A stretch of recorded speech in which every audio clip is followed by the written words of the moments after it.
Good morning. Maaga pa lang ay pinasabog na ng malalaking talakitokang tubig sa kanilang mga kagat. Ito muna sa ilalim. Mayroon magsagwan! Pero sa session na to, kukunti lang ang fishing na ipapakita ko.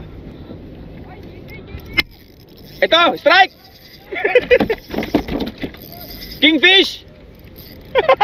Nagkakansyawan po kami dito kasi yung kabilang grupo Joke! tuloy-tuloy ang kagat nila. Pero siyempre hindi tayo magpapalugi. Ay, nakahook ang putik. Salbahis ka. Nakakuha naman tayo ng pang-ulam. Sige natin. Isa pang set para sure. So, nasabi ko nga, ang ipapakita ko dito ay ang main kong show dito ay ang ipapakita ko ang aming highlights ng aming pag-uwi. Kung gaano po kahirap at gaano kasarap ang kwela ng aming pag-uwi, pag-landing. So, yan muna. Papakita ko sa inyo ang malalakas na mga kagat ng mga talakitok. Third fish. Ito po ay yung pangatlo. Abangan nyo lang po.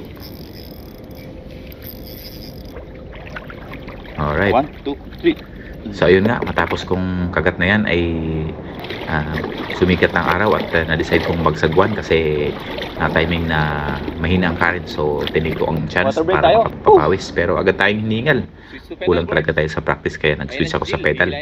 At bago pa man ako makarating sa shore ay inabutan ako ni Jill at ayun nga, nakarating agad kami sa shore gawa ng hinila ako. Pagkadating namin sa shore ay of course, isa-isa nating ililigpit ang ating mga gamit. Kung gaano po karami ang gamit na binaba, ay yun pa ang iakyat.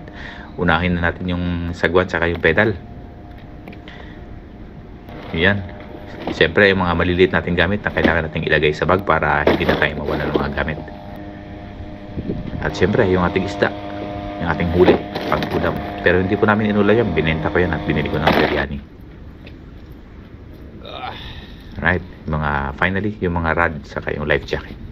At pagkatapos po natin may baba sa shore ay isa-isahin na naman natin sasakay natin sa sasakyan. Hakutin na naman natin sa sasakyan. Ayan, medyo nakakapagod po yan pero enjoy naman.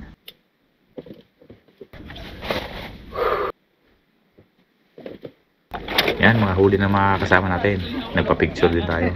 At ito po, ipinakita ko yung paghakot ng mga kayak pataas. Tulong-tulong po kami kasi hindi po kaya. Mahirap po na mag-isa. At ito pa po ang huli ng iba naming tropa.